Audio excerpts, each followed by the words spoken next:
Guys നമ്മൾ ഇന്നത്തെ ഒരു വീഡിയോയിൽ സംസാരിക്കാൻ പോകുന്നത് ഒഡീഷ എഫ് സിയെ പറ്റിയാണ്. അവരുടെ സ്ക്വാഡ്, അവരുടെ നടന്നിട്ടുള്ള ഇൻകമിങ്സ്, ഔട്ട് ഗോയിങ്സ്, പ്രതീക്ഷകൾ, പൊട്ടൻഷ്യൽ 11 ഇങ്ങനെയുള്ള കാര്യങ്ങളൊക്കെയാണ്. സോ നമ്മൾ ഈ സീരീസിലെ മൂന്നാമത്തെ വീഡിയോ ആണ്. ഓൾറെഡി നമ്മൾ മോഹൻ ബഗാനെ പറ്റി, മുംബൈ സിറ്റി എഫ് സിയെ പറ്റി സംസാരിച്ചു കഴിഞ്ഞു. സോ ഒഡീഷ എഫ് സിയെ പറ്റി പറയുന്നൊരു സമയത്ത് ലാസ്റ്റ് സീസൺ അവരെ സംബന്ധിച്ചിടത്തോളം ഒരു അത്യാവശ്യം നല്ല സീസൺ തന്നെയായിരുന്നു എന്നുള്ളത് പറയാൻ സാധിക്കും. കാരണം ആദ്യമായിട്ടാണ് ഐ എസ് എൽ അവർ ആദ്യ 4 സ്ഥാനത്ത് ഫിനിഷ് ചെയ്യുന്നത് എന്നുള്ളതാണ്. പക്ഷേ അവർക്ക് ഫൈനൽസിലേക്കൊന്നും യോഗ്യത നേടാൻ സാധിച്ചില്ല. പക്ഷേ സൂപ്പർ കപ്പിൻ്റെ ഫൈനലിൽ അവർക്ക് തുടർച്ചയായിട്ടുള്ള രണ്ടാമത്തെ വട്ടവും കളിക്കാൻ സാധിച്ചു. പക്ഷേ ഫൈനലിൽ പരാജയപ്പെടേണ്ടി വന്നു. സോ 2023 അവർക്ക് വിജയിക്കാൻ സാധിച്ചിരുന്നു. സോ അന്ന് സൂപ്പർ കപ്പിൽ വിജയിച്ചതിൻ്റെ ഭാഗമായിട്ട് കഴിഞ്ഞ വർഷം അവർ AFC കപ്പ് കളിച്ചിരുന്നു. AFC കപ്പിൽ ബഷുന്ധര കിങ്സും മോഹൻ ബഗാനുമുള്ള ഗ്രൂപ്പിൽ നിന്ന് അവർക്ക് ഗ്രൂപ്പ് സ്റ്റേജ് കടന്ന് അടുത്ത റൗണ്ട് നോക്കൗട്ട് ഫേസ് കളിക്കാൻ സാധിച്ചിരുന്നു. എന്താണെങ്കിലും അവരെ ഈ ഒരു നേട്ടങ്ങളിലൊക്കെ ലാസ്റ്റ് സീസണിൽ എത്തിച്ചിട്ടുള്ള സെർജിയോ ലൊബേറ എന്ന് പറഞ്ഞിട്ടുള്ള സ്പാനിഷ് പരിശീലകൻ തന്നെയാണ് ഇത്തവണയും അവരുടെ ഒരു പരിശീലക സ്ഥാനത്തുള്ളത് എന്നുള്ളതാണ്. പിന്നെ ഈ ഒരു ടീമിലേക്ക് വരുമ്പോഴത്തേക്കും ചില ഔട്ട് ഗോയിങ്സ് ഒക്കെ സംഭവിച്ചിട്ടുണ്ടെങ്കിലും വലിയ തരത്തിലുള്ള മാറ്റങ്ങളൊന്നും സംഭവിച്ചിട്ടില്ല. ഒരു കാരണം ആ കോച്ച് തന്നെ നിലനിൽക്കുന്നു എന്നുള്ള സാഹചര്യം കൂടി കൊണ്ടാണ് എന്നുള്ളതാണ്. ഇപ്പം ഔട്ട് ഗോയിങ്സിൻ്റെ കാര്യം നമുക്കൊന്ന് പരിശോധിക്കുന്ന സമയത്ത് വിദേശ താരമായിട്ടുള്ള സൈഗോഡാഡ് മാത്രമാണ് പോട്ടത്. ബാക്കി 5 വിദേശ താരങ്ങളെ അവർ നിലനിർത്തിയിട്ടുണ്ട്. അതുപോലെ ഇന്ത്യൻ താരങ്ങൾ പ്രധാനമായിട്ടും പ്രിൻസ്റ്റൺ റബെല്ലോ, ലാൽദിമാവരനിലെ ലാൽത്തോമാവിയ, റാൾട്ടെ ഗോൾ കീപ്പർ ഇവരൊക്കെയാണ് പോയിട്ടുള്ളത്. എന്നാൽ ഇൻകമിങ്സിലേക്ക് വരുമ്പോഴത്തേക്കും ചില ഇൻട്രസ്റ്റിംഗ് നെയിംസ് ഉണ്ട്. ഏറ്റവും പ്രധാനപ്പെട്ടത് വിദേശ താരമായിട്ടെത്തുന്ന ഹ്യൂഗോ ബോമസ് ആണ്. സൈഗോഡാഡിൻ്റെ ഒരു കാര്യം വെച്ച് നോക്കുമ്പോൾ എന്തുകൊണ്ടും ഒരു അപ്ഗ്രേഡ് എന്നുള്ള ലെവലിൽ തന്നെ പറയാൻ സാധിക്കും. അതും ലൊബേറയുടെ അണ്ടറിൽ കളിച്ചിട്ടുള്ള പ്ലെയർ കൂടിയാണ് ഹ്യൂഗോ ബോമസ്. ഇനി ഇന്ത്യൻ പ്ലേയേഴ്സിലേക്ക് വരുന്ന സമയത്ത് ഗോൾ കീപ്പർ എന്ന നിലയിൽ കമൽജിത് സിംഗിനെ പോലത്തെ വളരെ എഫിഷ്യൻ്റ് ആയിട്ടുള്ള ഗോൾ കീപ്പറെ കൊണ്ടുവരുന്നു. ഓൾറെഡി അമരീന്ദർ ഉണ്ട് എന്നുള്ള കാര്യം നോക്കണം. പിന്നെ രോഹിത് കുമാറിനെ കൊണ്ടുവന്നു, റഹീം അലിയെ കൊണ്ടുവരുന്നു, സേവിയ ഗാമെ, അങ്ങനത്തെ ഇന്ത്യൻ പ്ലേയേഴ്സിനെയും അവർക്ക് ടീമിൽ എത്തിക്കാൻ സാധിച്ചു എന്നുള്ളതാണ്. നമുക്ക് ഓരോ പൊസിഷൻ വൈസ് ഒന്ന് നോക്കുന്ന സമയത്ത് ഇപ്പോൾ ഗോൾ കീപ്പർ എന്ന നിലയിൽ അമരീന്ദർ സിംഗ് തന്നെ ഒരു ഫസ്റ്റ് ചോയ്സ് ആയിട്ട് വരാനുള്ള സാധ്യതയുണ്ട്. കാരണം നമുക്കറിയാം ദേശീയ ടീമിൽ കളിക്കുന്നതൊക്കെ പ്ലെയർ ആണ് എന്നുള്ളതും. അതിനോടൊപ്പമാണ് ഞാൻ നേരത്തെ പറഞ്ഞാൽ ഈസ്റ്റ് ബംഗാളിൽ നിന്ന് കമൽജിത്തിനെ പോലെ വളരെ എഫിഷ്യൻ്റ് ആയിട്ടുള്ളൊരു ഗോൾ കീപ്പറെ കൊണ്ടുവരുന്നു എന്നുള്ളത്. അവരുടെ ഗോൾ കീപ്പിംഗ് ഡിപ്പാർട്ട്മെൻറ്റ് നോക്കും. ഇപ്പോൾ അനുജ് കുമാർ അത്യാവശ്യം നല്ല ഗോൾ കീപ്പറാണ്. നീരജ് കുമാർ വളരെ പ്രോമിസിങ് ആയിട്ടുള്ള, ഇപ്പോൾ 21 വയസ്സുള്ള മുമ്പ് ഇന്ത്യയുടെ അണ്ടർ 17 ടീമിൻ്റെയൊക്കെ ഒരു ഫസ്റ്റ് ചോയ്സ് ഗോൾ കീപ്പറായിട്ട് തന്നെ കളിച്ചിട്ടുള്ള പ്ലെയറാണ്. അപ്പം അങ്ങനത്തെ ഒരു ഗോൾ കീപ്പിംഗ് ഡിപ്പാർട്ട്മെൻ്റ് ഉണ്ട്, നല്ലൊരു ഗോൾ കീപ്പിംഗ് ഡിപ്പാർട്ട്മെൻ്റ് ഉണ്ട് എന്നുള്ളത് നമുക്ക് പറയാൻ സാധിക്കും. എന്നാൽ ഡിഫൻസിലേക്ക് വരുമ്പോൾ നമുക്ക് ആദ്യം സെൻട്രൽ ബാക്സിലേക്ക് നോക്കാം. കാർലോസ് ഡെൽഗാഡോ ആൻഡ് മൊത്തതോ ഫോൾ എന്നിവരാണ് ഉള്ളത്. കഴിഞ്ഞ സീസണിലൊക്കെ കളിച്ചിട്ടുള്ളൊരു പ്ലെയറാണ്. നമുക്കറിയാം ഒരുപാട് ആളുകളായിട്ട് ISL കളിച്ചിട്ടുള്ളൊരു എക്സ്പീരിയൻസ് ഉള്ള പ്ലെയേഴ്സാണ് ഇവരെന്നൊക്കെ ഉള്ളത്. പക്ഷേ ഇന്ത്യൻ സെൻട്രൽ ബാക്സ് എന്ന നിലയിൽ നമുക്ക് പറയാൻ പറ്റുന്നത് നരേന്ദ്ര ഗെഹ്ലോട്ടിൻ്റെയും വേണമെങ്കിൽ തൊയ്ബ സിംഗിൻ്റെയും പേര് പറയാം. അദ്ദേഹം കുറച്ചും കൂടി ഒരു യൂട്ടിലിറ്റി പ്ലെയറാണ്, വെർസറ്റൈൽ പ്ലെയറാണ്. DM ആയിട്ടും CB ആയിട്ടും കളിക്കുന്നൊരു പ്ലെയറാണ്. സോ ഇനി നമുക്ക് വിങ് ബാക്സിലേക്ക് കിടക്കാം. റൈറ്റ് ബാക്കിൽ ഒരു പ്രധാനപ്പെട്ട പ്ലെയർ എന്ന നിലയിൽ പറയാൻ പറ്റുന്നത് അമേ റൊണാൾഡോയാണ്.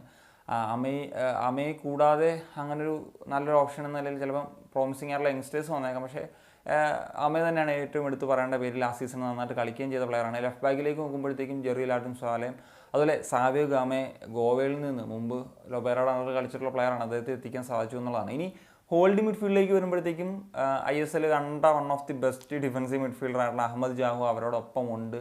ഒരു ഡിസ്ട്രക്ടർ എന്ന നിലയിലും ഒരു ഡീപ് ലൈൻ പ്ലേ മേക്കർ എന്ന നിലയിലും ഒക്കെ കളിക്കാൻ പറ്റുന്ന ഒരു താരമാണ്.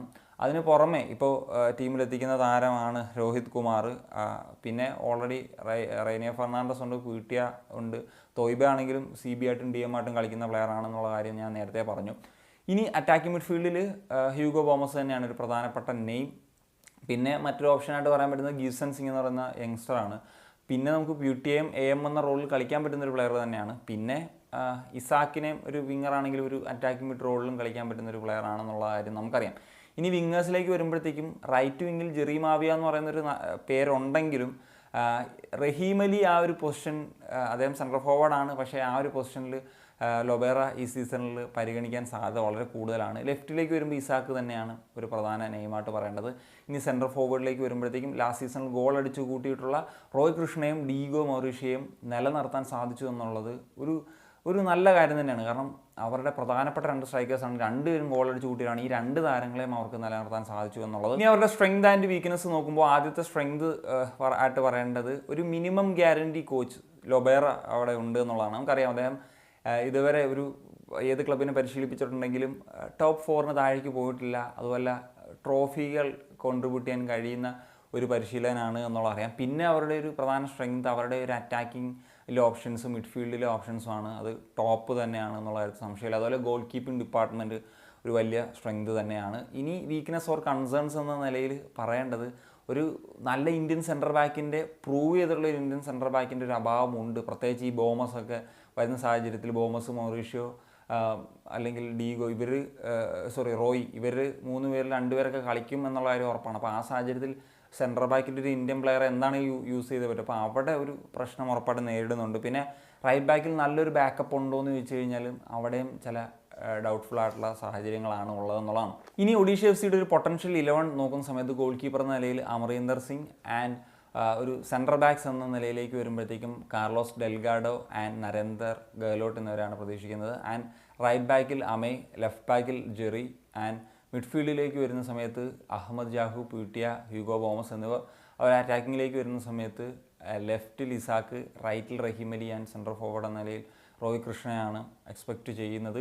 സോ അവർക്ക് വീണ്ടും സ്ക്വാഡ് റൊട്ടേറ്റ് ചെയ്യാനൊക്കെ ഉള്ളൊരു സ്ക്വാഡുണ്ട്. സോ അതുകൊണ്ട് വേറെ പ്ലെയേഴ്സ് ഇപ്പം മൗറീഷ്യോ പോലത്തെ പ്ലെയർ, അല്ലെങ്കിൽ മൊത്തതോ ഫോളിനെ പോലത്തെ പ്ലെയർ, ജെറി, മാവിയെ പോലത്തെ, സേവിയ ഗാമയെ പോലത്തെ, രോഹിത് കുമാർ, അങ്ങനത്തെ ആ ഒരു തരത്തിൽ ഫസ്റ്റ് 11 കളിക്കാനുള്ള എബിലിറ്റി ഉള്ള പ്ലെയേഴ്സ് ഉണ്ട് എന്നുള്ളത് തന്നെ നമുക്ക് എടുത്ത് പറയേണ്ടതാണ്. ഇനി ഇവരുടെ എക്സ്പെക്റ്റേഷൻസ് എന്താണ് ഈ സീസണിൽ നോക്കിക്കഴിഞ്ഞാൽ ഫൈറ്റിംഗ് ഫോർ ഷീൽഡിൽ ഫൈറ്റ് ചെയ്യുന്ന ഒരു ടീം തന്നെ ആയിരിക്കും അവസാനം വരെ ഒഡീഷ എഫ് സി എന്നുള്ളതാണ് ഞാൻ എക്സ്പെക്റ്റ് ചെയ്യുന്നത്. ടോപ്പ് 2 എന്താണെങ്കിലും ഒരു സ്ഥാനം ഉണ്ടാകും എന്നും എൻ്റെ ഒരു എക്സ്പെക്റ്റേഷനാണ്. എന്തായി തീരുമെന്നുള്ളത് നമുക്ക് കണ്ടറിയാം. സോ എന്താണ് ഒഡീഷ എഫ് സിയെ പറ്റിയുള്ള നിങ്ങളുടെ എക്സ്പെക്റ്റേഷൻസ്? തീർച്ചയായിട്ടും കമ്പോസ് ചെയ്യാൻ വേണ്ടി കാണിക്കാൻ സനി.